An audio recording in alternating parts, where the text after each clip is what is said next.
Good morning, 60 gang. This is your boy Doug, and it's June 5th, 2025. I'd like to first say, happy birthday, Dad, up in heaven. I hope I'm making you proud. This is your boy, your only son, Douglas Keith Monroe, wishing you a happy 83rd birthday. May you forever rest in heaven. And good morning to those who woke up today with me. Happy birthday to those born today, June 5th. And my condolences to those who are no longer with us. Well, I'm starting out in downtown Atlanta. I just left Drew Papandrea, 60 gang member, Samsung washer. His front loader door would not close. So, took care of that. So now we're going to go from downtown Atlanta to the outskirts of Georgia, East Georgia, about an hour and a half from Augusta, to a town called Madison, to look at another Samsung washer. And he said he's got some type of drainage issue. Let me read that, guys. P. Diddy, you are toast.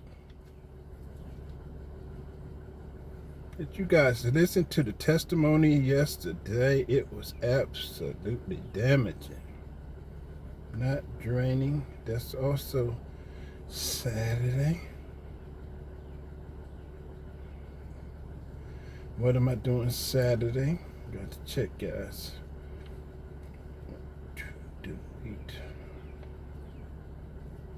Okay. He's done. Okay.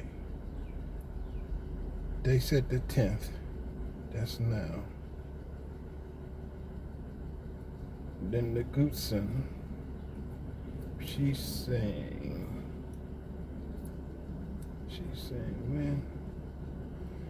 Friday. So let's check my schedule for this is for Saturday. Check my schedule for Saturday. I've been doing pretty busy guys. So tomorrow is open.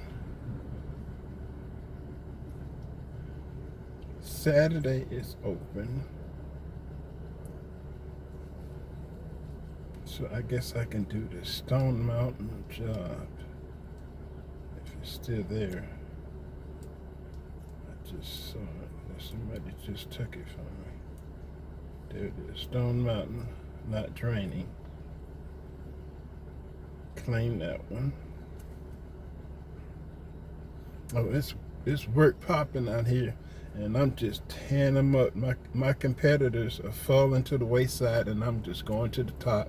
And make it so bad, guys, I'm retired. I'm doing this shit for fun. And these guys can't keep up with me. Okay. So, all I got left to do today, so let's take these off first of all. It's come in handy, man, because some people are nasty. Okay, Saturday, I should have one. Okay, Sunday the 8th, I got that.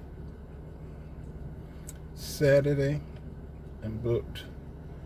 Tomorrow's Friday. Today, we're going to Madison. On my way. Gonna take a little ride, guys. Okay, so today's Thursday. She said to Friday that tomorrow I'll be in Pendergrass. And if I look at my schedule here, go back. Friday is tomorrow. And so I'm still, okay, everything looks good. So let's ride out, guys. Hey, Diddy, the diddly biddly D. You in trouble, boy. You are in trouble. Your friends are turning on you. 50 cents trying to get you locked up.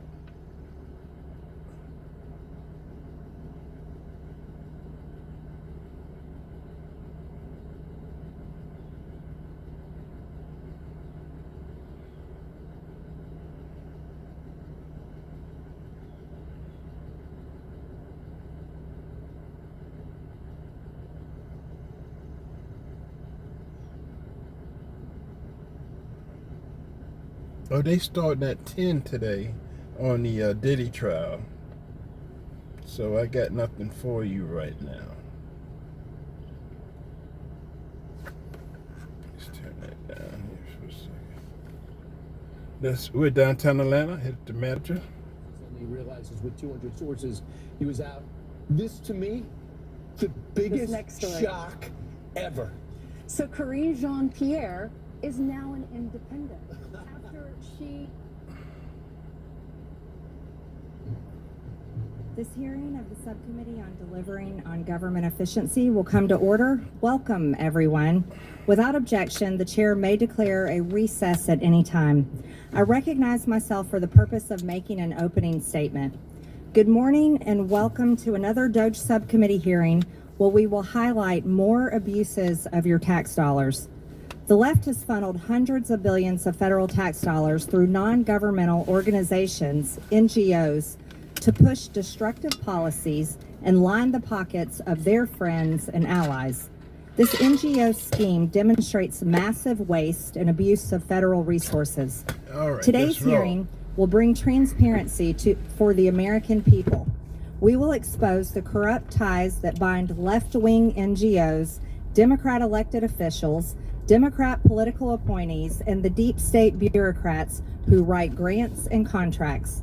Corrupt backdoor deal-making has exploited the taxpayer purse to achieve policy ends opposed by the very Americans forced to fund them. Whether by pushing green energy scams or facilitating the resettlement of millions of illegal aliens into American towns and cities, the alliance between big government and allied NGOs has been highly effective and has been flying under the public's radar for far too long. But today, we are going to draw back the curtain. The scheme works in a cycle, as shown here. Democrat administration officials work with leftist NGOs to implement programs in a manner that ensures those NGOs receive massive grants and contracts. The leaders of those recipient groups then turn around and donate to Democrat political campaigns. This intricate web of connections is how elected and appointed Democrat officials and allied NGOs work together. Federal agencies fund the NGOs, and the NGOs shape the agency's behavior. It can be hard to tell where the government ends and the NGO begins. The nonprofits essentially serve as an arm of the government. To put it another way, if the permanent bureaucracy is the de facto fourth branch of the government, then these leftist NGOs are the fifth. Our witnesses today will describe how the left has funneled hundreds of billions of U.S. tax dollars through NGOs, discuss the destructive policies this has enabled, and detail the damage done to our country. So-called green energy NGOs are among the worst offenders. They have used federal dollars to destabilize the U.S. power grid and energy dominance, while raising energy costs on Americans. The Biden EPA steered billions in U.S. tax dollars to leftist climate NGOs via a $20 billion slush fund known as the Greenhouse Gas Reduction Fund, GGRF. Like-minded nonprofits were enlisted to implement Biden's Green New Deal scam. While we are grateful to the Trump administration and EPA Administrator Lee Zeldin for shutting it down and quickly terminating these grants, further accountability is necessary. The full Committee on Oversight and Government Reform is investigating Biden's GGRF. We know that all the awardees are connected to both the Biden administration and Democratic donors, and that they sit on each other's boards in an incestuous circle. Today, we will shine light on this dynamic. Take, for example, who the Democrats choose to bring in as their witnesses. Someone so entrenched into the system that she was a director of the U.S. Department of Housing and Urban Development, a leader of a housing organization that lobbied for more federal spending, and now a nationally renowned nonprofit.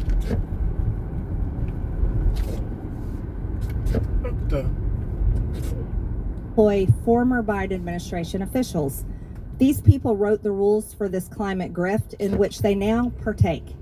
As government officials, they were paid by taxpayers to conduct the grift. Now taxpayers are funding the grant awards that pay their salaries. This cash grab was so large that some nonprofits were birthed solely to get in on the game. One newly created nonprofit, Power Forward, received an astonishing $2 billion from Biden's EPA, despite having just been formed.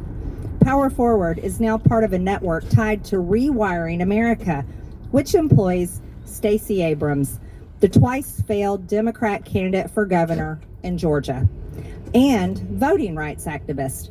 After all, however, she would have been a good hire given her history of running her own nonprofit, which spent $3.2 million on campaign resources instructing voters to support her campaign, all of which are prohibited actions for nonprofits. Consequently, her nonprofit was levied the largest penalty ever imposed in Georgia's history for violating state campaign finance laws. She's a crook. This is the circle. Go ahead, my friend. Hey, Doug. I'm trying to start the washing machine, and it's almost like it won't recognize that the door is latched shut, like it's not starting a load. I'm turning around. Okay. All right. Sorry about that. Yeah. Let's see here.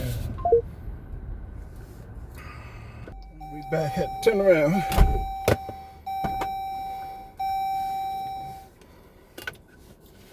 We're gonna try this again, people.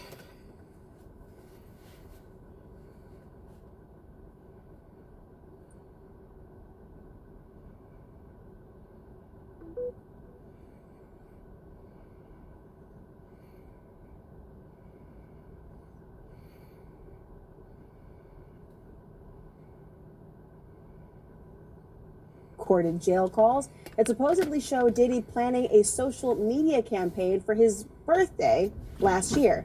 Telling the judge, quote, "I think the messages the government plans to excerpt will show that the defendant views his birthday and social media around his birthday as a marketing opportunity, as an opportunity to change the narrative, as an opportunity to shape public perception and to generate publicity about both him and his businesses."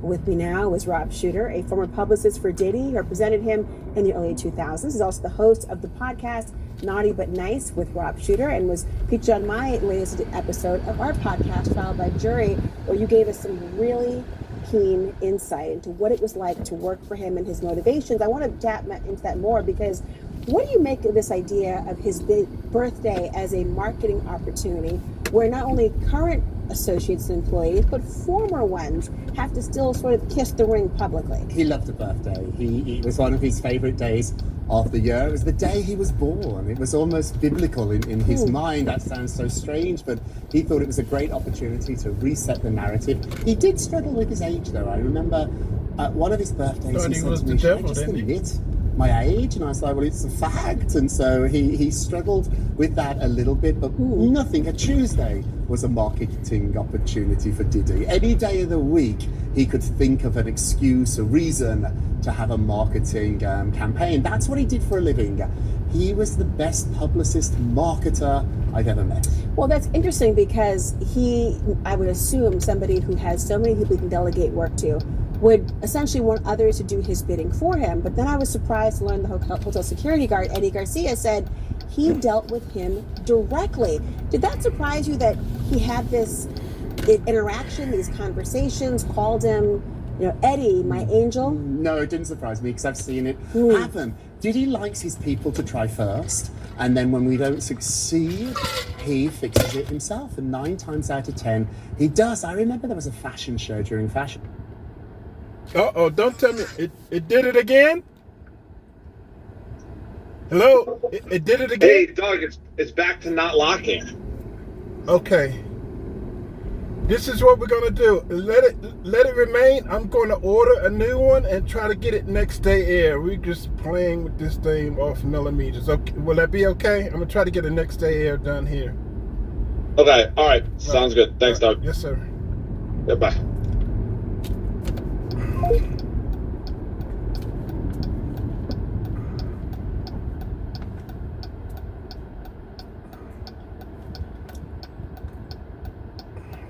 Go to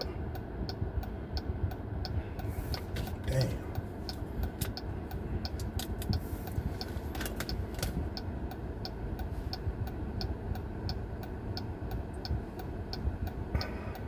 Broke again. Okay, so let's go to here. Get the part number.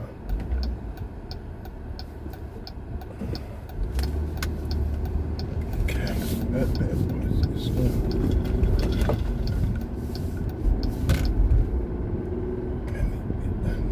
DC 64 0051.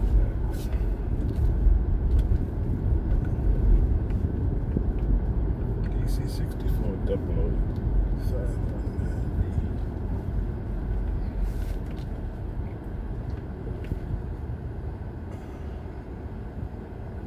DC 64.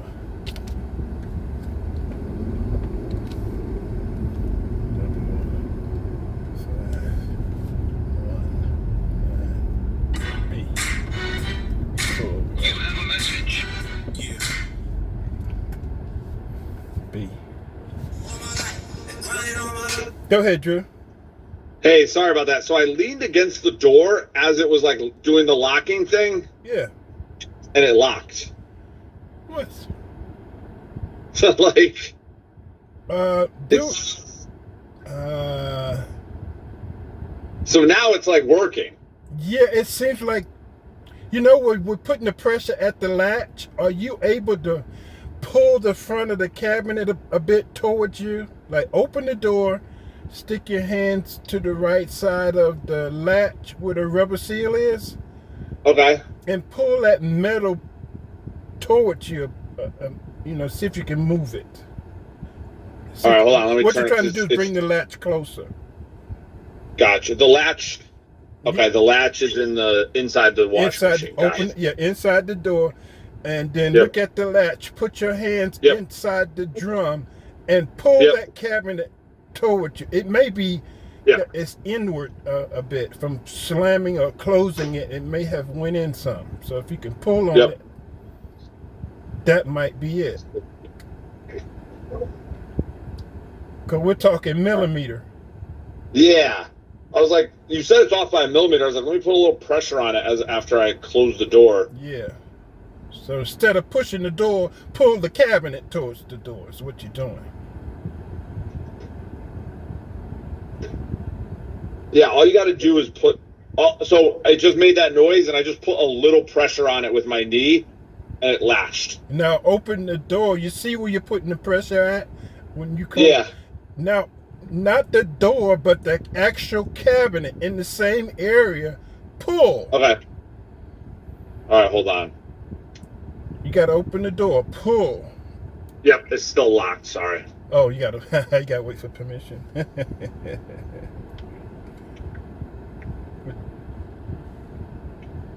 I think it's the cabinet that's warped.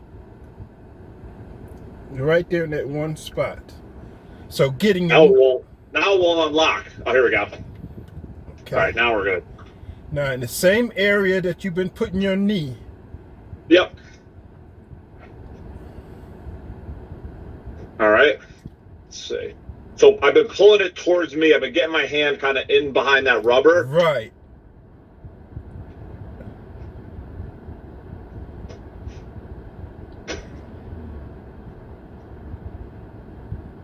I'm down here at the All right. light pulled over.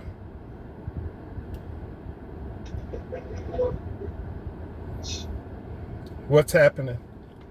Now I'm starting it, trying to see. That front cabinet's bent somehow. Yeah. Perfect now. Works now. Okay, so you know what to do because you're going to continue to hit that pressure spot, and so when it happens, it just pull. Okay, buddy. Yep. All right. Awesome. Thanks, Doug. Thank you. Bye.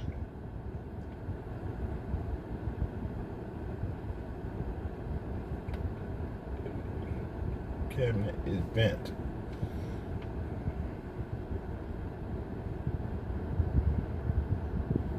I'm slamming it. All right, let's get out of here, bro, because he's got to. It's not the door latch, it's working. It's out of stock anyway. Damn.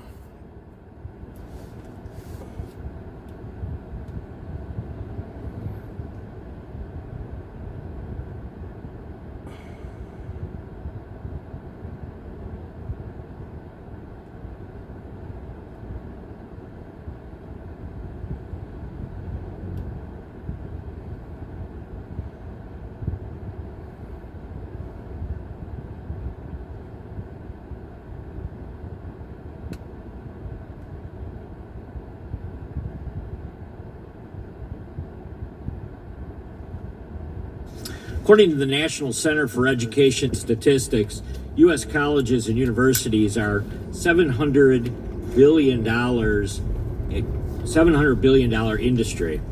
Harvard endowment alone, which stood north of $50 billion as of 2023, is larger than the GDP of 120 nations. 6 of the 8 Ivy League schools have endowments exceeding $10 billion. Ivy League schools should be competing to offer the best product at the best price possible. Instead, they collude to raise prices and spend their inflated cartel earnings on administrative bloat.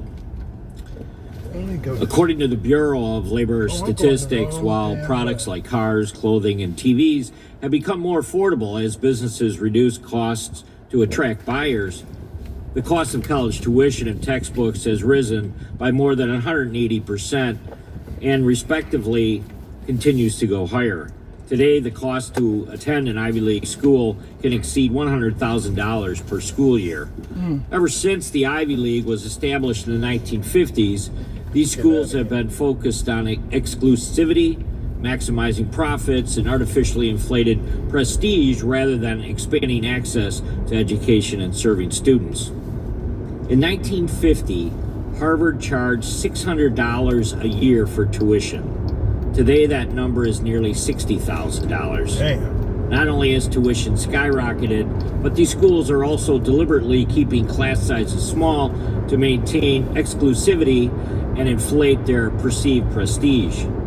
Between 1978 and 2023, while the U.S. population grew by just 50%, and the number of applicants increased by 450%, Harvard reduced its class sizes by 258 seats.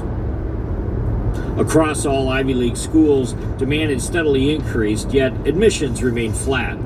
As you can see from the graph displayed, although each Ivy League school on average receives more than 50,000 applications, it accepts less than 2,000 students per year. These price increases and shrinking class sizes are not coincidental. Ivy League schools have a history of coordinating pricing practices to avoid competing on cost. In 1958, MIT and the 8 Ivy League schools formed what is widely known as the, quote, Ivy Overlap Group, a cartel to fix prices. These schools agreed to use a shared formula for calculating financial aid, ensuring students admitted to multiple schools would pay the same price no matter where they went. In 1989, the Department of Justice began investigating these practices and ultimately filed an antitrust lawsuit. By 1993, all 9 schools had settled. In response, Congress adopted Section 568 of the Improving America's Schools Act of 1994, granting colleges an antitrust exemption, provided they did not consider a student's ability to pay while making admissions decisions. In 1999, elite schools formed a new cartel, the 568 President's Working Group. The goal was the same, to create a shared financial aid formula and not compete for students based on price. Even with a legal exemption, these elite schools still chose profit and prestige over access and fairness. In 2022, former students sued many of the Ivy League schools for colluding on financial aid formulas that favored wealthy applicants. In one internal document uncovered through discovery, a college administrator complained about not being able to find enough qualified students with well-off parents to pay the high sticker prices. She said, quote, "Sure hope the wealthy next year raise a few more smart kids." Ivy League schools can maximize the price paid by each student using detailed financial data collected through the College Scholarship Services Profile, or the CSS Profile. It is a comprehensive financial aid form that most colleges do not require. The CSS Profile gives these schools access to sensitive information, including family home ownership, savings and retirement accounts, and more. With that information, they can determine how much a prospective student's family can apparently afford to pay and then charge them that amount. Despite valuing their degrees at nearly $400,000, having multi-billion-dollar endowments, and receiving billions more in taxpayer funding, these schools don't prioritize accessibility or quality of education. They prioritize profit and prestige. And even though the Ivy League schools no longer have an antitrust exemption to coordinate on pricing, tuition continues to skyrocket. By setting the industry standard for tuition, the Ivy League creates an umbrella effect that allows other colleges to charge more than they could in a competitive market. Chilling testimony in court in Sean Diddy Combs' sex crimes trial. A longtime friend of Cassie Ventura took the stand accusing Sean Combs of violent outbursts, a death threat, and instilling fear. I'm going to break it all down with Law & Crimes reporter Elizabeth Milner, who is in that courtroom for all of it. Versus Donald J. Trump. This hearing is a joint undertaking by the Subcommittee on the Constitution and the Subcommittee on Federal Courts, because our country is facing a constitutional crisis, a full-blown judicial assault on the separation of powers that strikes at the very foundation of the Republic. What we're witnessing is the rise of judicial lawfare from the bench. One unelected district judge sitting in a courtroom in San Francisco or Boston or Baltimore can now issue a nationwide injunction that ties the hands of the President of the United States for all 330 million Americans. That's not law, that's judicial tyranny. President Donald Trump was elected by over 77 million Americans with a constitutional mandate to govern. These district judges, they were not elected. They were appointed by one individual and confirmed not to legislate, not to govern, but to apply the law. And yet, far too many of them have abandoned that role. They've stepped off the bench and into the political arena, issuing sweeping edicts that impose their policy preferences on 340 million Americans. Let's walk through just a few of the most egregious recent examples. Economic policy. In New York City, the Court of International Trade struck down all of President Trump's tariffs under IEEPA, declaring that they exceeded executive authority. It was not judging, it was judges replacing the president's judgment on declaring a national emergency. And of course, that ruling was almost immediately stayed by the Court of Appeals. Deportation policy. In Baltimore, the chief judge for the District Court of Maryland issued an order preventing the removal of illegal aliens detained anywhere in the country, granting 2 days of automatic protection to anyone who files a hate, all without a hearing or legal findings. This single Maryland judge dictated national deportation policy and then tried to claw back the damage by amending the order. As chairman of the Subcommittee on Federal Courts, I'm investigating this overreach, and I've sent a letter to the Judicial Conference of the United States. But the judges did not stop there.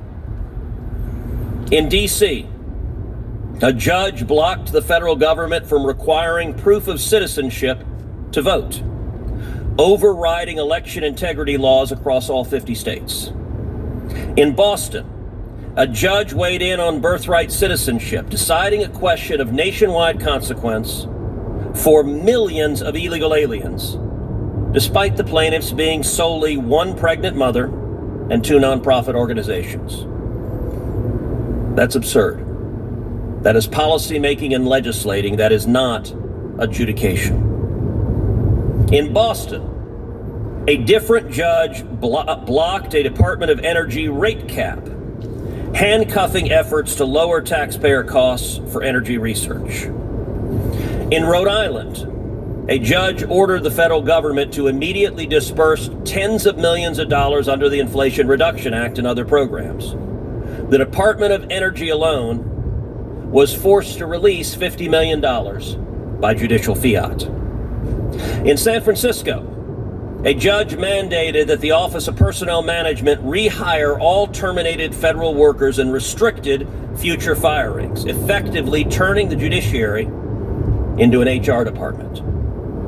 Yet another Maryland judge halted orders intending to stop funding for institutions mutilating minors through so-called gender transitions.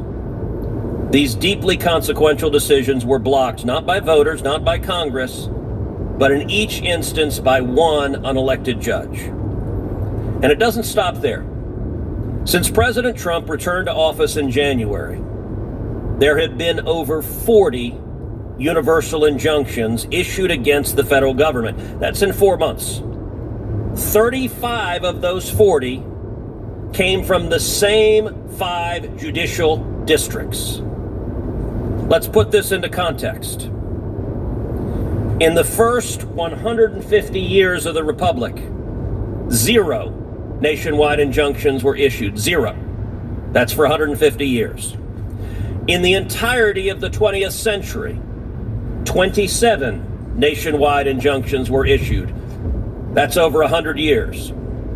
Under Presidents Bush, Obama, and Biden combined, 32 nationwide injunctions. Under President Trump's first term, 4 years, 64 nationwide injunctions, and now in just 4 months, we're already over 40. In 4 months, the Trump administration has seen more nationwide injunctions than the entirety of the 20th century, and more nationwide injunctions than Presidents George W. Bush, Barack Obama, and Joe Biden combined. This is not normal. This is not justice. This is an orchestrated campaign of judicial obstruction. Joe Biden, when he was president, nominated to the bench radicals. I have said, only slightly tongue-in-cheek, that Joe Biden did something I used to think was impossible. He made me miss Barack Obama. But by comparison, the Biden judicial nominees were far more extreme and radical than they were under Obama. They sought out radicals who would implement policymaking from the bench, and they are doing precisely that. That is not democracy, and that is not our Constitution. This hearing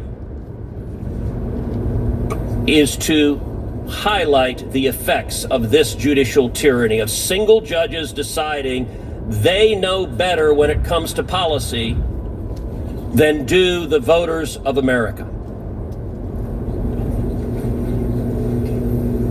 We need to defend democracy. And with that, I recognize Senator Whitehouse. Thank you, Senator Cruz. When I chaired the Subcommittee on Federal Courts, we held hearings on the influence on our judiciary of dark money from the fossil fuel industry and from creepy billionaires. My Republican colleagues weren't interested in helping solve that problem, but those hearings were based on facts. Years of financial disclosures showed a secret billionaire gifts program for amenable Supreme Court justices. Written evidence suggested a justice may have failed to pay taxes on a $270,000 loan that was forgiven, and that false statements were made about a yacht. A mountain of evidence revealed President Trump outsourced to billionaires and their dark money fixer Leonard Leo the selection of his judges and Supreme Court justices, which President Trump admitted just last week. Apparently, Leo also, and I'm quoting Trump here, openly brags about controlling the judges his creepy billionaires got appointed. This hearing will be different. A lot of hypocrisy about nationwide injunctions against the Trump administration after Republican colleagues cheered the nationwide injunctions that courts issued against the Biden administration. Indeed, some colleagues filed lawsuits asking for nationwide injunctions against the Biden administration. But now they're shocked that there are nationwide injunctions. Here are some facts everyone should bear in mind during this hearing. Fact number one, Donald Trump's administration is engaged in unprecedented lawlessness, period. In less than 5 months, President Trump has issued almost as many executive orders as President Biden did during 4 years in office. Many are flat out on their face illegal, as any first-year law student could tell you. Trump tried to end 14th Amendment birthright citizenship. He tried to punish law firms' First Amendment rights to associate with his perceived political enemies. His fossil fuel minion at OMB, Russ Vought, withheld millions of dollars that Congress had appropriated under Article 1. More than 20 years ago, originalist icon Scalia wrote about how illegal that is. The madcap pace and roughshod lawlessness of Trump's executive actions mean district judges across the country are striking them down, not because of judicial obstruction, because he is breaking the law. Hearings like this prop up a narrative that bad courts are stopping dear leader Donald Trump because some cabal of Democratic judges is out to get him. Wrong. The reality is much simpler. He's breaking the law and doing it a lot, and judges are doing their job. It's not just me saying that. Trump-appointed judges from across the country have struck down his illegal actions, holding, for instance, that Trump can't punish the AP for its reporting, that his misuse of the Alien Enemies Act is illegal, and that the administration can't withhold billions of appropriated public health funds. Trump judges. Hardly a liberal conspiracy. As it tries to prop up Trump's illegal orders, the MAGA Justice Department is fast destroying its reputation with judges who've said about DOJ arguments, bad faith, shoddy, an admitted lack of any evidence whatsoever, deliberate evasion. Shocking not only to judges, but to the intuitive sense of liberty that Americans far removed from courthouses still hold dear. And the prospect of contempt findings looms. Fact number two, failing in court, Donald Trump and his allies attack judges and their families. Trump has called judges who ruled against him communists, USA-hating, and monsters. A Republican in Congress put up a wanted poster with judges' faces outside his office. Elon Musk and Laura Loomer have used X to fire up the right wing's flying monkeys about judges, even adding photos of family members in a seemingly coordinated campaign to harass and intimidate. A test is coming of MAGA Attorney General Bondi. Will she let the Marshal Service investigate these threats and their orchestration? There's plenty of predication to look into conspiracy, aiding and abetting, or RICO enterprise liability. Will she let them? Which brings me to fact number three. In a 6-week period from March through April, 162 judges received threats to themselves or family members of harassment or violence. 162. A pattern was evident. Many had ruled against Trump and then were targeted. The latest tactic is a campaign to send pizzas to judges or family members' homes using the name of the murdered son of a federal judge. It's not clear yet who is behind that campaign, but it's not hard to figure out the message. Stop ruling against Trump or else. These attacks have gotten so bad that the Chief Justice issued a statement And the Judicial Conference formed a Judicial Security and Independence Task Force. Now I'd like to see some sign that the threats are being duly investigated. To the extent that this hearing encourages that animus further, it is deeply regrettable.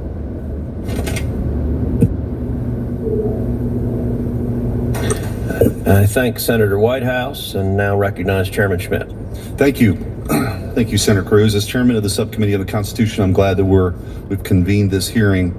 Universal injunctions effectively didn't happen for the first 200 years of our Constitution. Yet they become a fixture in our legal system in the last 20, especially when Donald Trump occupies the White House. The courts can play an important role in reining in an executive branch that's out of control. This is especially important when reining in actions by unelected, unaccountable bureaucrats who act outside of the scope of their congressionally authorized authority. But what happens when Article 3 has no limits? As listed in the hearing's title, Alexander Hamilton called the judiciary the least dangerous branch in Federalist 78. And historically, in Federalist 78, Historic was responding to the anti-federalist Brutus, who was raising the alarm bell over the seemingly unchecked power of Article 3 to subvert the will of the people and the rights of citizens. Hamilton responded that judges will be forced to behave because nothing guarantees that their orders are enacted. Judges can't raise an army. They can't collect taxes or duties. As Hamilton said, the judiciary must ultimately depend on the aid of the executive branch to enforce its judgments. To date, the Trump administration has followed every court order, enforced every judgment. It's no one's desire to put Hamilton's theory into practice. That is why this hearing is so important. We are not a juristocracy. We do not want the judiciary to subjugate itself. We want to keep it from subjugating others. I agree with Hamilton that there is no liberty if the power of judging is not separated from the legislative and executive powers. But this runs both ways.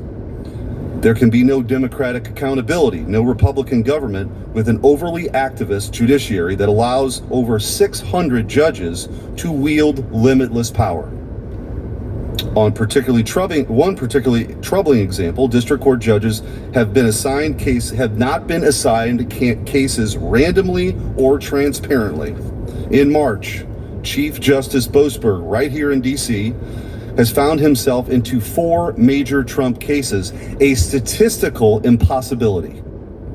Boasberg took over the Alien Enemies Act and ordered planes to be turned around in the dead of night, despite not being the emergency judge on duty that night.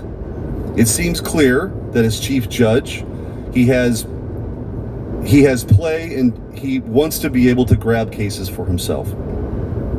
I've had firsthand experience with this non-random case assignment in our federal appellate court system. When I was Attorney General of Missouri, I often found myself litigating in the 8th Circuit, a circuit of unique makeup. Of the 11 judges in the circuit, 10 have been appointed by Republicans. Yet, the one Democrat appointee, Judge Jane Kelly, found herself hearing nearly every political sensitive case in the circuit. Time after time, case after case, miracle after miracle, for the Democrats, Judge Kelly would be there for nearly every politically sensitive case. This was not due to the good luck of Judge Kelly. The circuit clerk's office, which assigned cases to appellate panels, was filled with her former clerks and ideological compatriots. In practice, they set the nationwide policy by rigging case assignment. Another issue is the universal injunction is a judicially created remedy while Congress set up a procedure for group relief under Rule 23. As Solicitor General John Sauer recently argued compellingly, the proper avenue for group relief is under Rule 23 class actions. Rule 23 was designed to ensure a structured and fair approach to broad legal challenges. I'm hopeful that the Supreme Court will curb injunctions to restore proper judicial limits and respect the separation of powers. A district judge blocking deportations is as absurd as directing military strategy. This is activism, not judgment, not the rule of law, and it undermines the voters' mandate to secure our borders. Enough is enough. We must act here in the Senate to fix these issues. Article 1 isn't alone in this. The Judicial Conference and the Supreme Court must get their houses in order as well. Does our Constitution establish a judiciary that resolves cases or sets policy? In this committee, do we confirm judges to take the bench or to take the podium? The founders clearly intended the former. It's time for a reset. The American people elected President Trump to secure our border and restore our nation. I look forward to the testimony of the professors, and I urge this committee to advance reforms that uphold the separation of powers. I was a panel member on CNN's The Arena with Casey Hunt. Scott Jennings and the Wokey Wokesters discussed Elon Musk's criticism of Trump's big, beautiful bill and Donald Trump's frustration with and disappointment with Amy Coney Barrett and other Supreme Court justices. Anyway, let's watch Scott Jennings swat away the panel's blah, blah, blah, Democrats' arguments without breaking a sweat. You ready for this? All right, let's go. Also coming as CNN is reporting here that White House officials are telling CNN that they were surprised by Elon Musk's scathing criticism on Tuesday. Yes. Were you, Scott Jennings, surprised? And it does seem to scramble the politics. I wasn't surprised because I had spoken to him about what was motivating his service in Washington a few weeks ago, and he told me he's here to try to make America not go bankrupt. I mean, this is on his mind. We have a $36 trillion debt, and it should be on all of our minds. So that's number one. Number two, I don't think that we're done with the bill yet. I mean, as you know, and as the reporting says, lots of changes are going to have to be made in the Senate to get it out of the Senate, and then those will have to be reconciled. The reconciliation will have to be reconciled with the House, and more changes still may come. I guess I want multiple things. I want the president to get his agenda, and the agenda, the core part of this, and the thing that is not negotiable is the extension and making permanent the tax cuts, investment in border security, energy deregulation, the biggest welfare reform in recent history. I mean, these are non-negotiable, I think, to the president because it's what he ran on. But the Republicans should listen here to Elon when it comes to the national debt. We have work to do on this. We have governing responsibility. And maybe it doesn't come in this bill, but the rescissions packages to come and our other work to come here. Getting a handle on a $36 trillion debt is not going to be easy, but it is necessary because this is not sustainable. Yeah, Adrian Elrod, I mean, this has put Chuck Schumer in order. $300 billion. That's actually more than all the DOGE cuts that we've found so far. So something doesn't really add up here. And I can't be on record as being one who supports increasing the debt by $5 trillion. I think that's irresponsible. I mean, Scott Jennings, the man, there are others. Jamie Dimon is warning there's going to be a crack in the bond market. Ray Dalio, who's a longtime hedge funder, has basically said in the long term, this debt and deficit poses real, actual long-term risks to the very security and stability of our country. And yet, Republicans, I'm not sure I ever thought that your party, ye of Mitch McConnell, land in the original, would be pushing for this.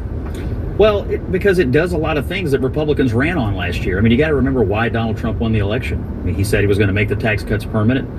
He said he was going to invest in border security. He said he was going to build up the military. I mean, all the things that Rand, who I love and have voted for many times, all the things that he said he was going to do. Love him as much as you do? I love them all. Okay. They're all my friends. So relentlessly on the message. Wonderful. But Kentucky's an amazing place right now. We have McConnell, we have Rand, we have Massey. That's Scott Jennings. For President Trump, it's an amazing place. But for all the Republicans who live in Kentucky, they voted for Trump. And they voted for Trump to enact his agenda. They wanted to make the tax cuts permanent and do the rest of the things that are in the bill. And I ultimately think, however they end up adjusting it, that's how they got it out of the House, was the force of Donald Trump's political will. That's probably how they're going to get it out of the Senate, and it's probably how they're going to forge a compromise that can pass both chambers. I don't know if they can do it by July the 4th or not. Certainly August. They have a little wiggle room before August. But if they don't do this, they'll be held to pay back home because the Republican voters want the president to succeed. But they don't want their Medicare and Medicaid cut, and that's they're not illegal aliens. I said voters, not illegal aliens. Okay, we're not. Okay, on that note. So I think if anything, Elon Jakes also gave me Young Boys from Church for Sacrifice. I mean, if Bishop Jakes was at a Diddy party, there could only be two reasons.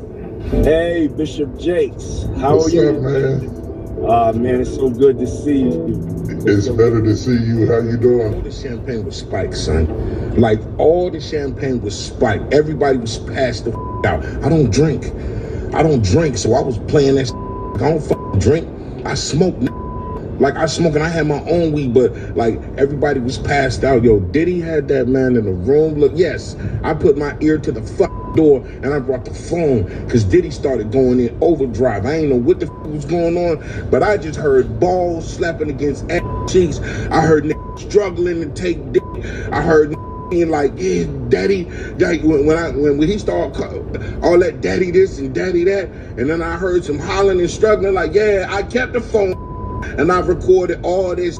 I was like, this Diddy rich. So I'm finna put the squeeze on and give. What if Bishop T.D. Jakes made? Come back here never again in my life. I just want my baby. I just want to go home. On March 28th, 2021. Has started to get towards us really, but she's been getting kind of loud. Came in talking about that she's drunk. She's waiting on a ride. She doesn't want to drive. She's waiting on somebody to come pick her up. Not a problem, but she's just cussing, yelling at us at the store. Ma'am, I've been mentioned on the phone, fucking drunk. I'm waiting for somebody to try me. I just don't want it to get to any point of us saying something and then it's immediately on us. Okay. I know that can happen, but... Do you want her to leave? I just want him to leave because customers don't like me walking in. Are they okay to sit in the parking lot until they get a ride? It's up to you. You want to just leave? Okay. Okay, sounds good. These two? Okay. Hey guys, what's going on? Shit, you better say shit to me. What's going on? Nothing. I just came here to buy my stuff, and I asked her what the stuff was, and she told me she didn't know. So I was gonna get back in the car. Okay. Well, I don't know, babe. What happened? Are you guys okay to drive? Oh, I was drunk. I'm drunk, but I'm drunk enough to drive them. No.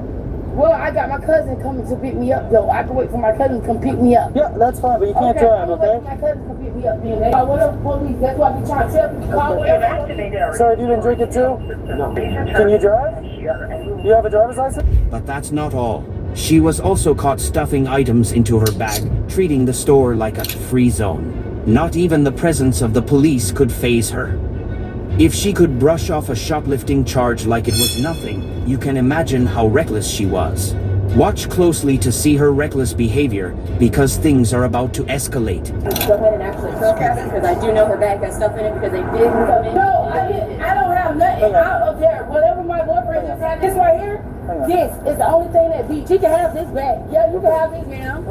Don't. Sir, okay, but this is my bag, sir. This is my bag. Listen, this is my bag. I gave her this. Excuse me, sir. I gave her this. Sir, this is the only thing I gave her. That my bag is not her. I'm just gonna figure that out. Okay, but why are you trying to handcuff me? You're not under arrest. Okay, but what are you handcuffing me for? I don't steal. I'm not stealing. Put your hands behind your back. But what are you handcuffing me for? I'm not stealing. I'm giving her the nails back. I'm giving her the nails back. Hey, baby, stop being so hostile with me. Okay, stop fighting and put your hands behind your back. Okay, I ain't stealing. I'm giving her her nails back. Okay. Sir, can you just go over there? I appreciate it. I'm just securing. Okay, I'm just giving her nails back. They're gonna nails. I had them up on my arm. I didn't want them. Drop this stuff, okay? Okay, get it. Okay, stop grabbing my arms like that. What you grabbing my hands for? Because you're tensing up and I'm not tensing up. Don't grab my hands. Grab my hands. Trying not to move. Okay, I'm not trying. Oh shit.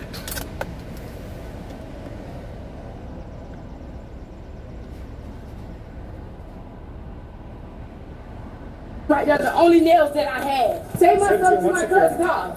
Take it to my cousin's car. That's the only thing I had was the motherfucking nails right there, and I had it up on my arms, them nails. Excuse me, sir. Why is you being so rough with me? You being rough as fuck with me. Okay, but you being rough with me. I'm making sure it's not gonna hurt. Okay, but you being real rough. You ain't trying to make show nothing. You worry me. Yeah, I don't have. Maybe sit down on the ground. I will. I don't got shit up here. Okay, sit. I'm gonna sit. I'm finna sit. I'm finna sit. I'm gonna help you. Do you have to? I can see it. Here, I'm gonna help you down. I can see it. Okay. But I'm telling you, sir, when I walk back, the nails right there is the one that beat up under my arm. That nails. I don't have shit else up there. Okay, come here. Let's see. I'm finna sit. I'm gonna sit you in the car. No, I'm gonna sit right here. I sit right here. I sit. I'm finna sit. Well, don't grab me. I'm finna sit. Don't grab me. I'm finna sit. No. Why do I have to sit in the car? I don't have to sit in no car. Okay, I can stand by the car. I don't have to sit in no car. car. Sit in the car. I don't have to do. I Get don't have in the car. So you just gonna bust my lip? So you gonna bust my Sit in the lip? car. So you busting my lip? No, you Sit busting in my the lip. car. You busting my lip. Sit in the car. And you busting my lip. I ain't do shit to you. Perhaps she should have learned from this guy and acted more intelligently before making things worse. All right. Can I talk to you for a minute? 17, you two slow down. I got one in the car. All right. Yes. Thank you for being calm. Yes. What's going on? We came in the store. Look for some nails. She had the nails up in her arm. She must have got this. Okay. So, I'm saying she hands you. Okay. Do you have any of their merchandise? No, I don't. Okay. I got one female in the car screaming. Okay. The mess. All right. Is this your car? That's her car? Do you have a valid license? Are you able to drive? Yes, sir. All right, have you been drinking too? I'm drinking. Okay. I'm gonna have you hang out here until I figure out what else is going on. Okay? All right. So, I make contact with them both. She's drunk, and as they're walking out, it beeps, and the manager says, "I want them trespassed because she just stole." So I'm like, "Okay." She's like, "Oh, I just stole this." It's like a whole thing of nails. I'm like, "All right." I gotta put her in handcuffs to see if she's also got a bag over there. To see if she's got anything else. She starts freaking out, so I asked her to step it up. So I'm gonna figure out. I just need to figure out if they want to prosecute, what else they have. I don't really have much right now. I can push resisting if I want, but that's kind of what I got now. Okay? And yeah, sir, you haven't committed any crime right now, as far as I know. So I'm just gonna hang tight with you and make sure that we're all good with the story. Unfortunately, there was no going back now. The store decided to formally charge her with shoplifting with the stolen items found in her purse. At this point, she finally began to worry about the possibility of going to jail. But instead of cooperating, she kept asking if she was going to be arrested, showing no remorse for her actions. Hey, so I need to get a little bit of information from you to figure out what's going on, okay? I go to jail. I'll explain everything to you in a minute. What's your first name? But am I? Okay, I'll explain everything in a minute, and I'll only explain that to you after you give me the information I need. Am I though? I need your information first. DEASHA. But Hang on, you what? That's am I going to jail because I didn't do anything? Hang on. DEASHA is your first name? S-O-N. Okay. Am I going to jail? What's your middle name? Diamond. Diamond. What's your last name? Am I going to jail? I'll explain everything in a minute. DEASHA is your first name. So you can't let me know if I'm going to jail or not. Okay, hang on. I'll explain everything. I just got to figure out what's going on. It depends on this. Okay? Oh, my name? What's your date of birth? That's you? Yeah, that's me. That's my new ID. Okay. Am I going to jail for no reason? Hang on. So I mean I gotta go to jail? Yeah, you're going to jail for resisting. I didn't resist. Resisting with violence and Please, I didn't resist. I promise I didn't resist. well, I mean, I was there, so I you never did. resisted with you, sir. I was telling you. I was telling you. And hey, please, this is all you're doing, because if you didn't resist me, you wouldn't be going to jail, because they don't even want to prosecute for the things you stole. Please, okay, get out. And I didn't resist. and what are you saying? You didn't do anything wrong, because you had a whole bag of stuff you just stole from that place. You know, I was helping, but I didn't know. It was on. Oh yeah, right. It was your female bag on your shoulder, and you didn't know. Come on. Okay, get up, please. Next time when they're trying to talk to you, fight cops. Okay. Yeah, you go to jail. No. Hey, sir, is there somebody who can come pick you up? That's Yeah, what yeah. I'm trying to do, my sister. Got you. Got you. Is she on the way already? No, he's trying to call. Okay. And then came the dramatic pleading for mercy. She broke down in tears, desperately pleaded, mentioned her 5-year-old child at home, and even used the race card in a last-ditch effort to gain sympathy from the police. Nope, already done. Listen to me. Yep. I already went out of my hotel room in the ocean. I wasn't trying to be real, and I just thought it was like, police did me to everybody thinking something like that. You don't blame society for your own actions. I know, but you can ask him. I didn't think it was nothing like that. Well, then you shouldn't have pulled away from me. You shouldn't have fought me. As the people at the store did, they think I mean anyone. I did it. I promise. I just can't. I got a fire on Jordan at home. I got a fire on Jordan at home right now. I ain't gonna have nobody go without me. I need my baby. I really need my daughter, bro. You should make better choices then. Okay, that's my job. I didn't mean to resist. I promise. Don't let my resistance off. I promise. You listen to me like no. Hello? What? Please listen to me. I've already been listening. You're going to jail. For what? Resisting with violence. Okay, well, I just mean that. Can you please ask the man I was with and I resist violence, bro? It's not up to him, it's up to me. I did it. Okay, well, I didn't resist violence, bro. I did it. I just was trying to get home. I got a 5-year-old right there at my friend's house, and we wasn't even supposed to be around. I gotta go home. Please don't take me to jail. I gotta go. I gotta go home with my baby, bro. Can you please say, I gotta go home with my baby. Please, I gotta go home with my daughter. We got some black people. You were stealing and you thought I was being mean to you because you're black. You were committing a crime and you thought I was being mean to you because of the color of your skin. Beat me out. I thought that beat me out. The nails. I gave it back to you first quarter. What about all the stuff in your backpack? Huh? What about all the stuff in your backpack? I didn't do that. Oh, but it was on your, you didn't know, right? I had it. Someone else was behind me put it in there. Gotcha. They just put it in your bag. And I was born yesterday. Okay, but if people say they don't want to press charges on me, can you just ask them one more time? I'm pressing charges. Please, no, please. Please, I got my money on Jordan. I don't want this to be on my record. I can't go home with my baby. It's too bad. I'm not going to be able to go home with my daughter. Please, sir. Sir. I'm working. I'm not going to be home with my daughter, though. Please don't do me. I'm not going to be home to go to my daughter. I just want to be home with my daughter. I just want to sleep with her tonight. Please, Lord, can you please give me a trespassing insight? I never come back here. Never again in my life. I just want my baby. I just want to go home with my baby. I don't want to go to jail away from my daughter, bro. However, the charges against her... Officer's going to search you over here, and then you're going to go back in the car, okay? Come on out. Let me step out of the vehicle real quick, okay? Watch your step. Turn to the vehicle. Separate your feet. You got anything on you I should be worried about? That's going to focus your camera. They gonna separate me, guys. Can you please go and call my friend on me out like that?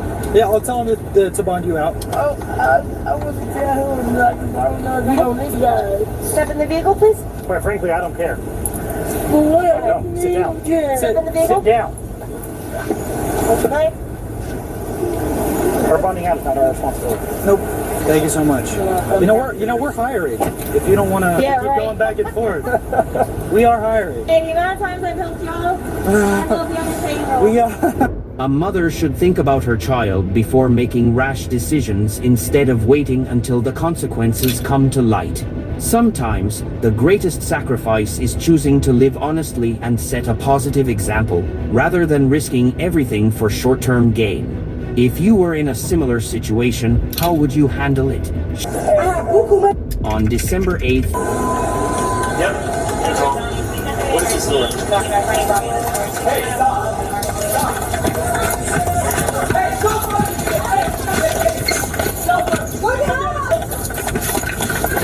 For pursuit through the alley. Let him please stop running! Let him please stop running! You're gonna get me! Let him please stop running! Let him please stop running! Let him please stop running! 9-4. Let him please stop running! Stop running! You're gonna get tased! Kill the ground! Kill the ground!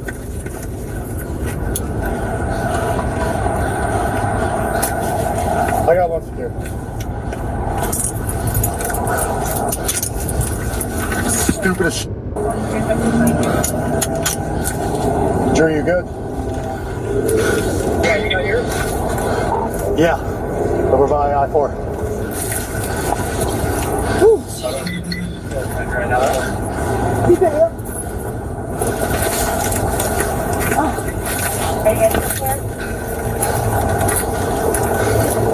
Watch how this young woman resists, reckless, stubborn, yet utterly thoughtless. It's hard to believe how her wild, foolish struggle only worsens her situation rather than giving her any real advantage. Yep. Control. What is this store? Stop! Hey, stop running! You're gonna get tased! You're gonna get tased! Stop running! Get the other girl! Why y'all got me? Do not move! Face the wall! My man trying to pay for my shit! You're gonna get tased! Get the f on the ground now! Bro, get on the ground! Get on the ground! Get on your stomach! Okay. Drop your phone or you're gonna Can get I tell my tased! mom? Put your hands behind your back! Bro, why don't you Put your hands behind your back! Bro, why don't you give me her bag, bro? You don't got me on camera doing anything. I got money, that girl just, that was not me! Stop resisting! I'm not resisting anything. But I'm saying Sierra, she just gave me her bag, bro. Alright, get up! Get up! Bro, I'm buying my shit out of here, bro. No, you're not. How I'm not? I have money in my purse. Yeah, you got yours? Wait, let me Stop get my keys, Stop. my keys! My keys. Hold on, she's still fighting right now. I promise, oh my baby. Stop. I'm not fighting you. Excuse me, ma'am. Please go get my cousin's car keys, please. Hold on. I don't want to lose her car keys. You're not gonna lose it. I'm not resisting you. I have money in my bag to buy You what are. I wanted. I tell you to do something, you stop. I'm stopping. You scared me. She gave me her bag and started running. What you expect me to do? Can I get my shoes, please? I don't want to walk barefooted. Excuse me, sir, please. I'm 10-4. Mr. Officer, please, my shoes. Josh, where are you? My shoes, sir, please. This is nasty. Everybody spits on this floor. He got her? Do he got her? Do he? Thank you. No. Stop moving. I'm not going nowhere. I'm telling you, I'm paying for my shit. Probably. Yes, have my shit, gave me the bag. I'm trying to buy myself. I have money. I'm not. I mean, I don't think they stole from you guys yet, but I'm not we've been hitting a bunch of stores. So. No, I have not. I just bought stuff out of Nike. I just bought stuff out of Nike. I have money in my bag. That old Navy lady, she mad because I shot a bird at her, bro. The Nike bag? Look. Stop. I'm trying to show you my stuff in my wallet. The police likely didn't expect they were dealing with a duo who see themselves as masters, not just in daring behavior, but also in telling lies that seem second nature to them. I have money, as if that's some kind of magic spell that can erase all wrongdoing. I'm not stealing anything. Yeah, we're gonna be right outside Forever 21. Where do you think you're going? Stop moving. What are you doing? Get out! Bro, what you doing? What to do? What you got, So what's Yeah, we got going really on good thing right now. So what? Sit. Okay. Put your feet out. You got my phone. Put your feet out. All the way out. All the way out. And I'm sorry. I have money though. Y'all got me here like I'm buying my stuff. What did I steal? What did I steal? You can come in through Saks. Bro, the lady got Put mad. your feet back out. I'm sorry. Bro, the lady got mad because I shot a bird at her Old Navy. Nobody stole anything. Like, I have money. I have buku money in my purse. Okay. I have buku money in my purse. Stop. I'm sorry. I'm so Yeah, we can cancel the court. I have money in my purse. That's crazy. That lady, I know that lady in Old Navy called y'all. She mad because I shot a bird at her and told them that they were harassing us. Appreciate it. I got buku money. Where was that? In the fitting room. In the fitting room? Yeah. Okay. Give us a minute, and then once we get more officers over here, they're gonna come in and try to see what else they have there. In the fitting room or? That was the other girl that just walked out deep and Hey, stop talking. Stop acting like we don't know what we're talking about. Stop yelling, Black. Stop yelling. Those other girls that just walked out there just left because they're home. I'm in there shopping. Why would I be in there that long? I have money in my purse.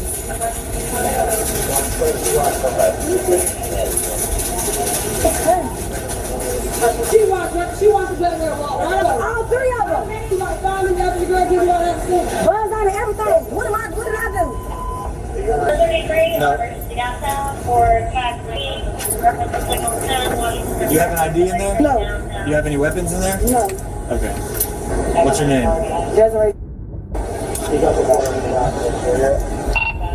We're right in front of Forever 21. If you walk in through Saks, go all the way through Saks, you'll see us. That's crazy. Alright. You have a Florida license, it's just not with you. Yeah, I don't have one. I'm just gonna put some cases in. Okay, perfect, thanks. So she got you mixed up with the black girl as well? Girl, she said she gonna go watch the footage. See, We don't have y'all mixed up with anybody. Why would you? Did I say you got me mixed up? Did I say that? She's saying that. I didn't say that. I didn't say that. She didn't say that. So, what stories were I don't. Why you taking pictures of me? Oh, very nice. Nice job. What happened? It don't matter. Good job. But calm down. Girl, I'm going to get anywhere to have information. Yeah, I just ran for them. So what you think?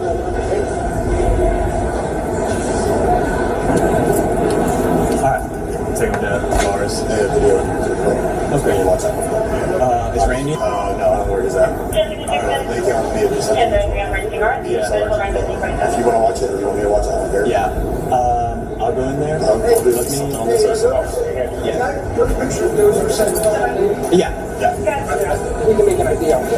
Oh, yeah. Oh, we already did a show. Yep. The suspects are escorted away. Meanwhile, the police begin verifying the details of the theft with store employees to gather necessary evidence for the case.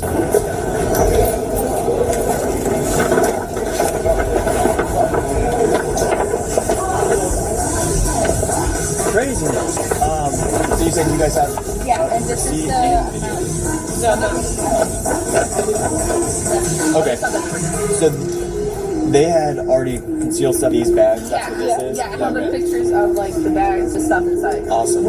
Can I send you a link? I don't know if the other officer, what he's done exactly. Basically, for us to collect that, we'll just send you either a text or email, and it's a link. You literally just like drag and drop the video or pictures into the link. He didn't do that, did he? The other officer didn't send that? Okay, I'll send it out. Would that be the easiest way, like, for us to get it? Like a... You can show me it right now? Yeah. So you should be able to, like what I would text you is basically just a link. You click on it and it would open up and say choose from your photos or whatever. And then if it's or your gallery, it's iPhone photos, and then you just click it and put it right in.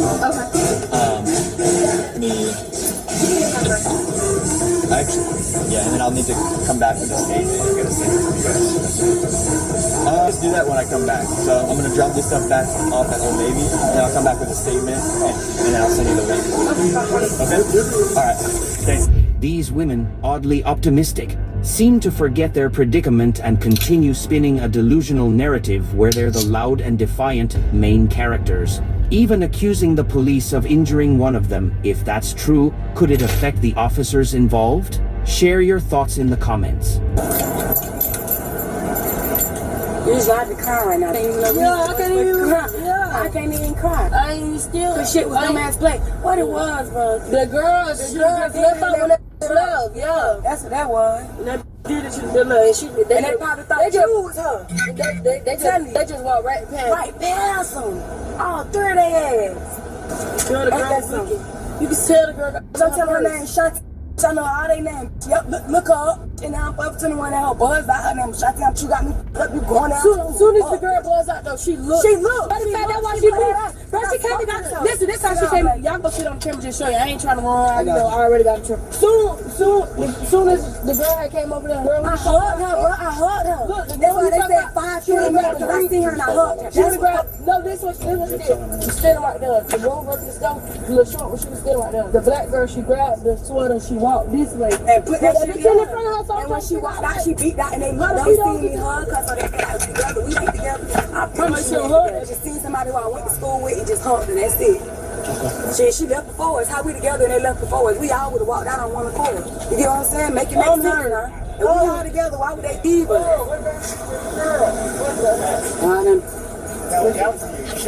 Well, I just texted that to the person.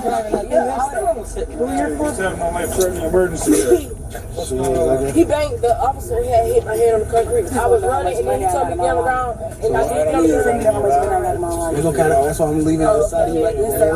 And then before you right now, counted up what you at. We ain't anywhere to walk. It'd be like 5 in there. We don't have an X-ray machine. 5 what? All we have is like red and marks.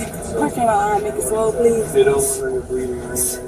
And 3, I'm gonna cash out. Ain't that something? Yeah, so we can't really do anything for that here. Okay. We can only, we just want to make sure you're walking and talking and all that. Do you feel dizzy or anything? You just in your head. How old are you? 28. Ooh, these shits. All right, thank y'all. I'm losing the mouth, but not the right.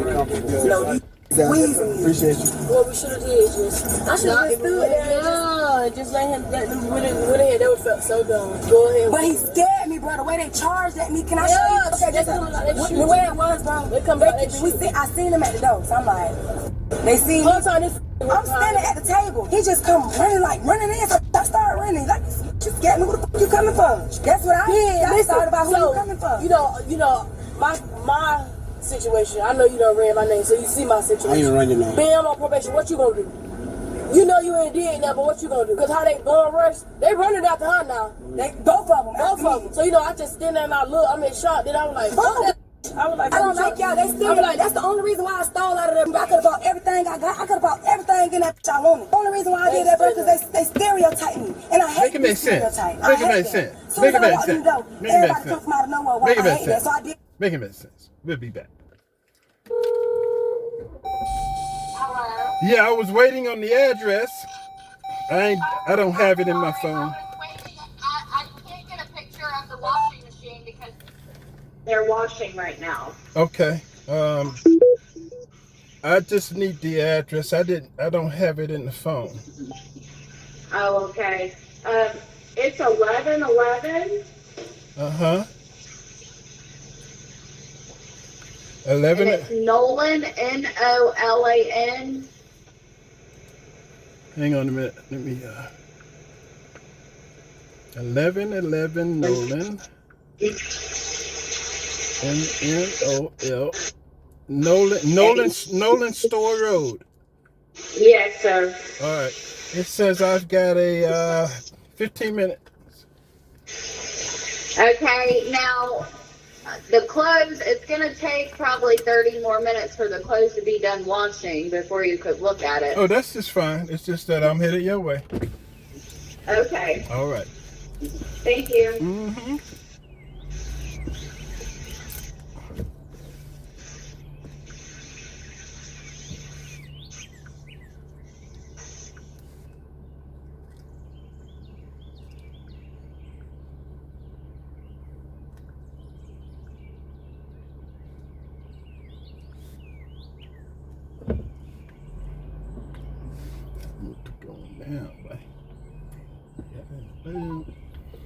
Calling chipped empty phone. Please hold while I try to connect you. Hey, husband. Can I speak to Boogaloo? What's going on? Out here in Madison, Georgia, and I got another call while I was in this call, and it's what a coincidence! It's here in Madison, so it's a repeat customer called me, and she got washer and dryer problem, so I'm going over there, and then I am done for the day. How's it going with you? Sun's coming out. It's going okay. Hold on.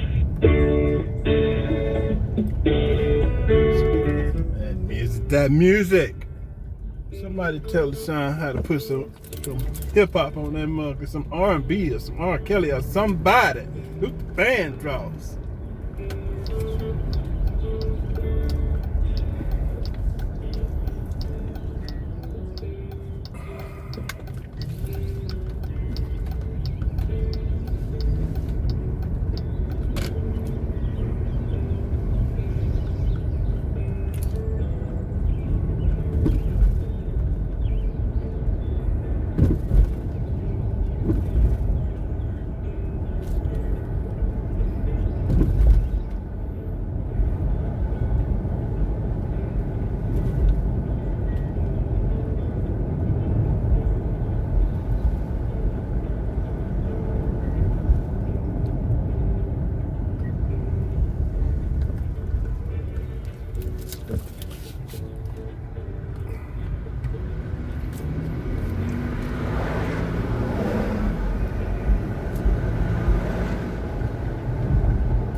Play right back up. Sure, why don't you do that? These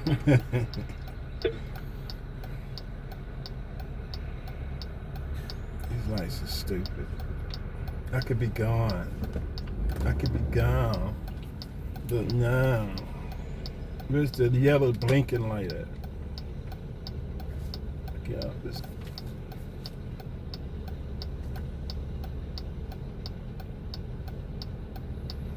It's gonna make me wait a whole cycle when I could have been gone. There's no damn sense. Yep, making me wait a whole cycle.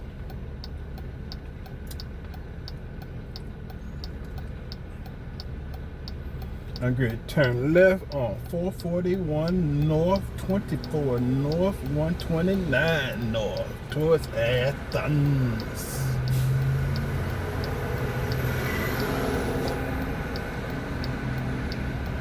Get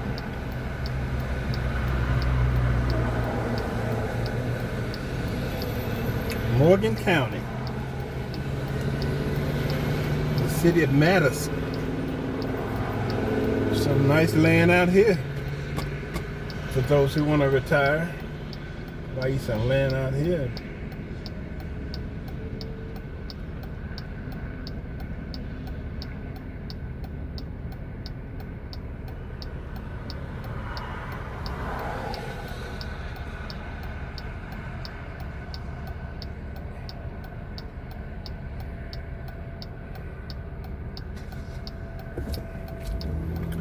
Okay.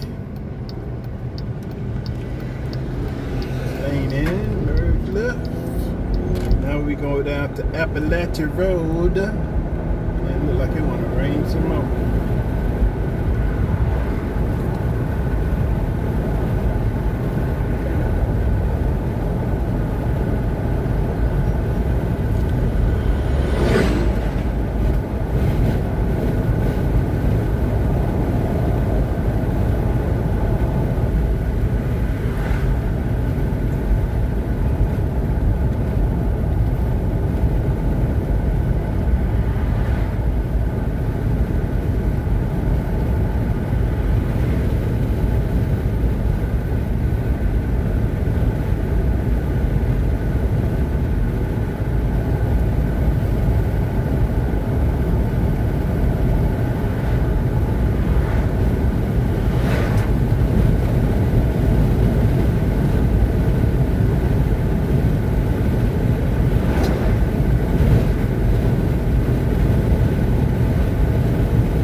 You have a message.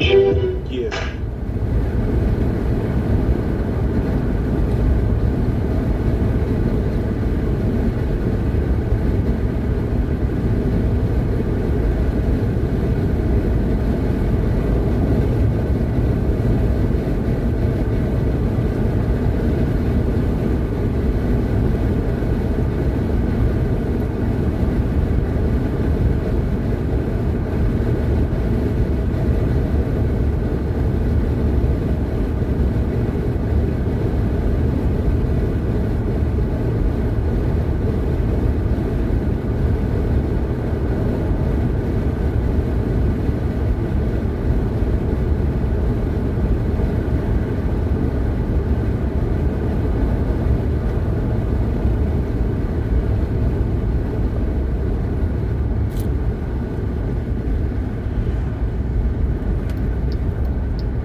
Take this down to Nolan Store Road.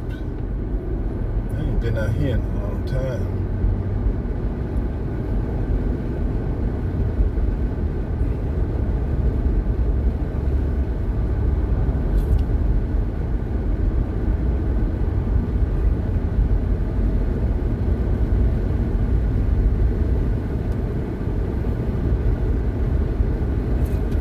Black Angus. Real beef.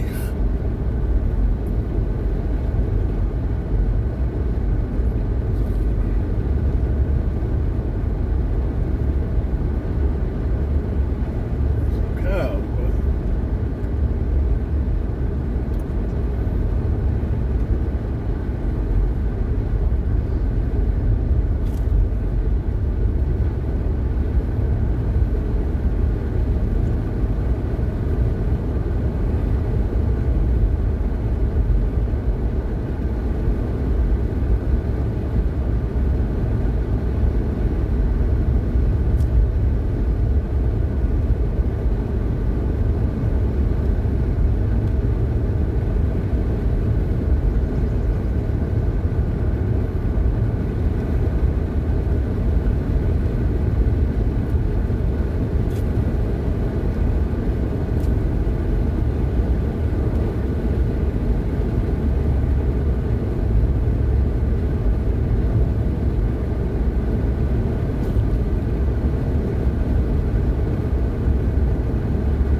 cows be making them some money. Look at that big ass house. And the business of raising cattle, that's some good money there.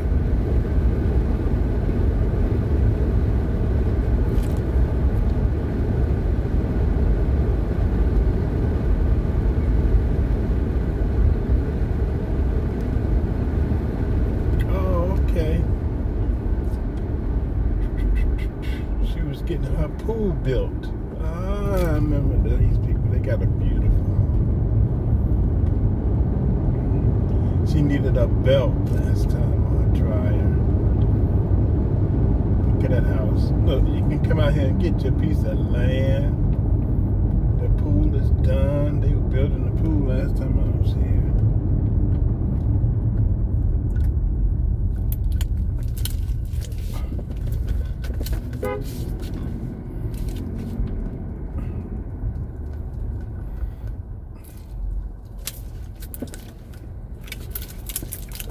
Cool. Nice. Let's try to look at the pool. We'll be back. Yes, sir.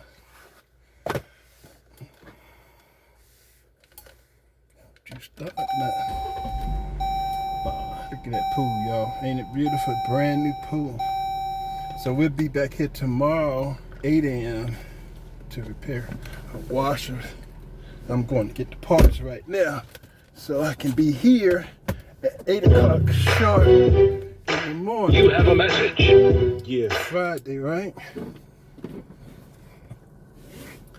We gotta go. We gotta go to Duluth. I gotta.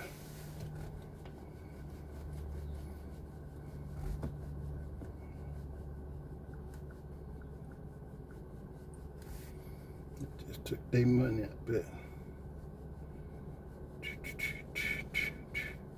Yep. Oh! You have a message. Good God. What was I doing? I forgot what was I doing, y'all. What I am gonna do. Let's find somewhere right quick. Should have asked her for the bathroom. Go somewhere. Oh, I hate this, y'all. Don't y'all hate it? Let me see. I'm in the woods, so I'm in the woods. Let's see. Let me see what I can do here, buddy. Just gonna tell me to take a left.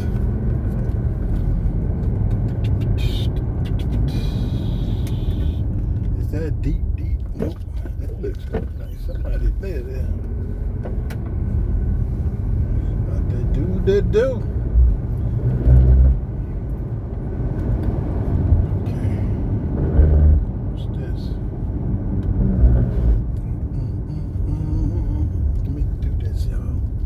I can't wait no more. Watch somebody come when I.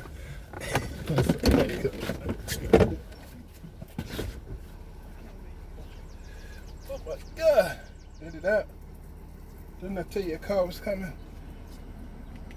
Whew, shit.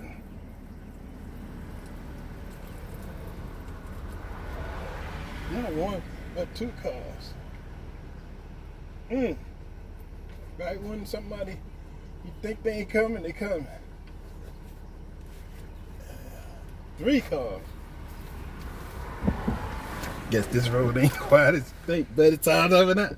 Alright, these parts will be back here in the morning. You know what I'm saying? Woo! You have a message. Good God. That's them letting me know. Gotta get your parts, my boy.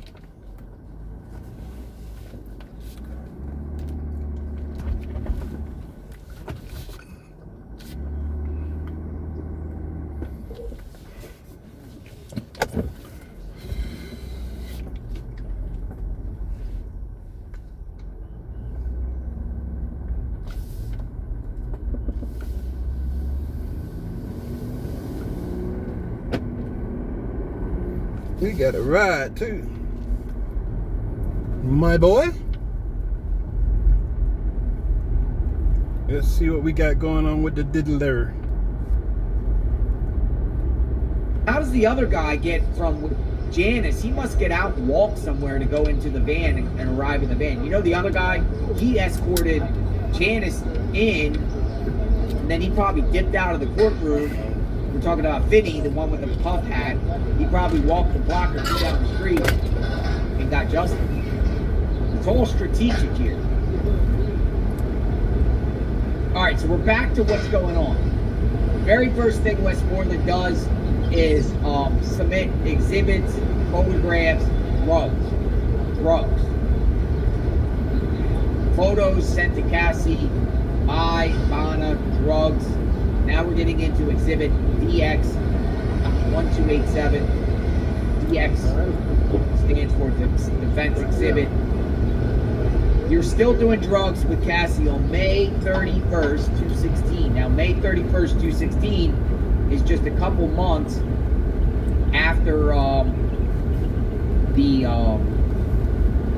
Intercontinental Hotel incident. I don't know what happened to the screen. We got blank. Stay with us. We got different back feeds we can use if need be.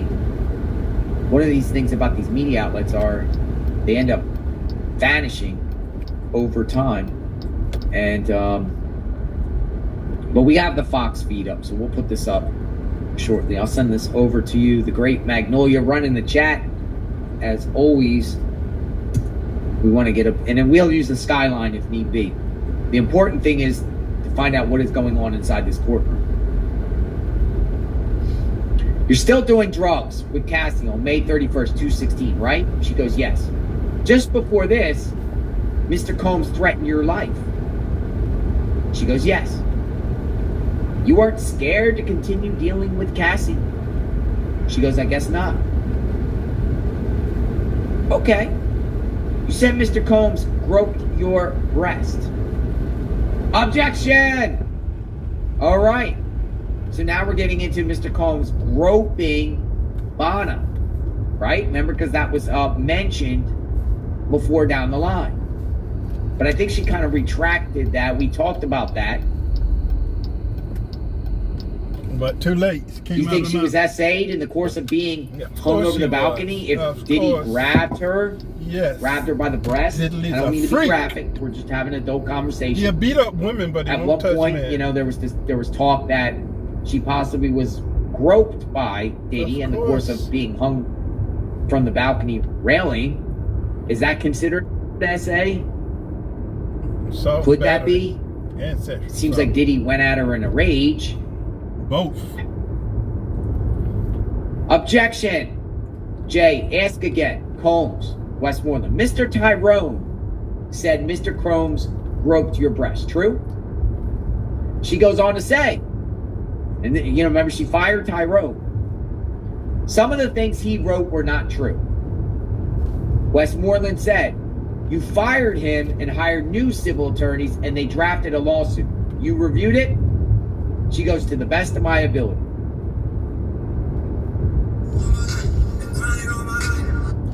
Ronnie, what's up, cuz? Hey, man. How you doing? Out here in the Georgia woods. What you got going on, my brother? Man, I want to thank you for that put out of me. My wife said she loved Oh, you just saw that? Yeah. I just did one of Daddy this morning. You did? Yeah. Go look at my page this morning. I took one of Daddy Peterson High School pictures and did that too. His day is birthday. Yeah. You know what I don't have? Oh, I put Grandma Lathyria Mama up the day before yesterday too. I'm going through my photo album, but what I don't have is a good picture of Lathyria. I sure need one. All right, let me see. I might have something back there. Your aunt might have one for sure. Yeah, but, I can use James too. Yeah. I got one shot of James. I got a lot of remember those old Polaroids we used to take? Yeah. They're kind of blurry, and I ain't got a good shot of Lathyria.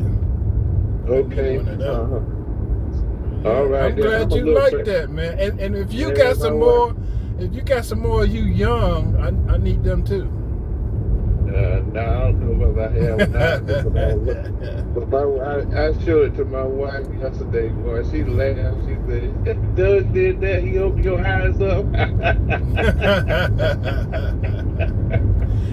I said, yeah. Did I nail the smile? Is that the smile too? Yeah. I bet you was something else back then, boy. Oh man, I had a great life, man. I'm still having a good life, man. But I had a good young life. Yeah, I hear you, I really did. I know that's Yeah, right. man. How you been doing? How's your wife? Doing good, man. She's so happy to Hello? be. I got weak signal. Can you hear Hello? me? Can you hear me? Can you hear me? Can you hear me? Can you hear me? Uh-oh. I lost it. Let's see if I can get it back.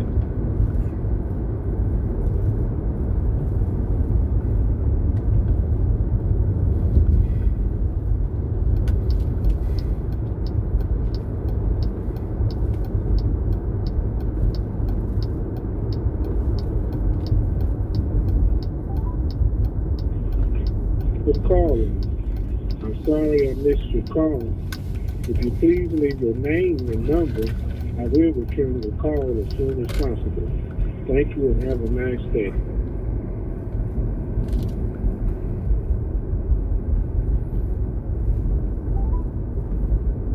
Thank you for calling. I lost her. Try it again.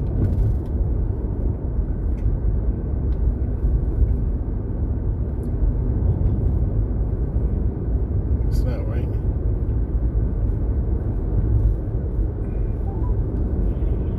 Thank you for calling. It's not going to. I'll call when I get a better signal.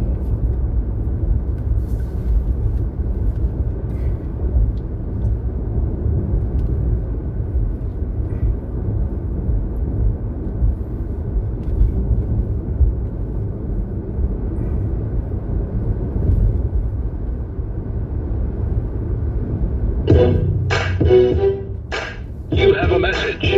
Yeah.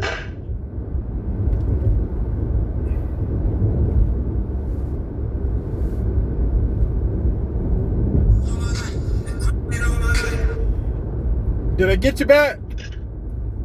Yeah, well, I don't know what happened. It's me. It's me. I'm way out here in them Georgia woods. No, I can't say that for sure, but yeah, it's me. I'm looking at it. I got barely a signal. I'm way out here in the boonies. You losing me again. Yeah, but listen here.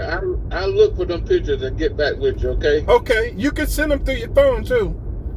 All right, buddy. All right, man. I get with you, but I'm in the bad area, bad phone signal. Okay, then we'll talk. All right. Bye-bye. Later.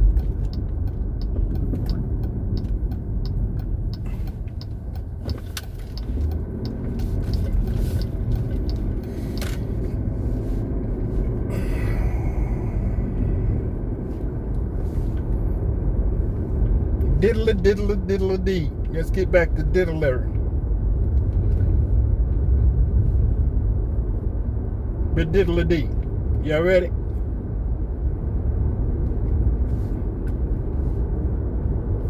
What happened? I ain't got my signal back.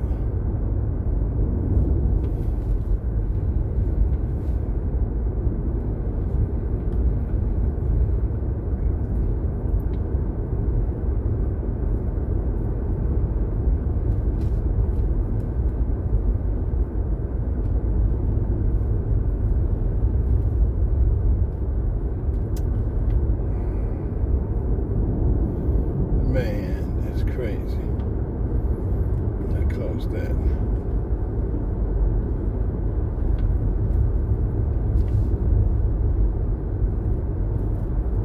No thanks. Bad signal. Alright guys, I'm trying to get my sound back. Bear with me. Let's see.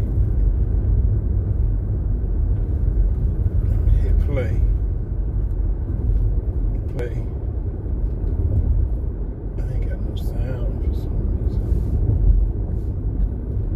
Nothing.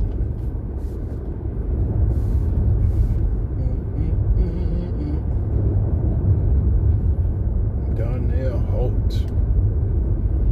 Man. Alright, we're gonna do this. Skip that. Nothing's there.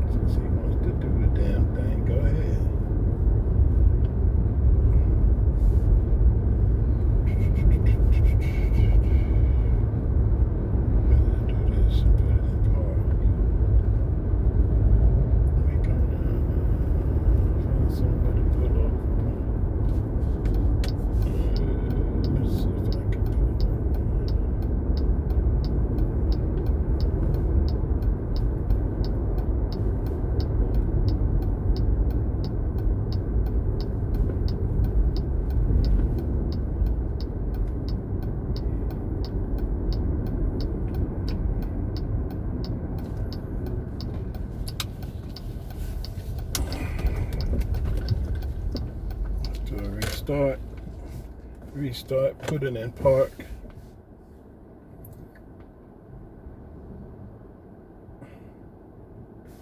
Tap call.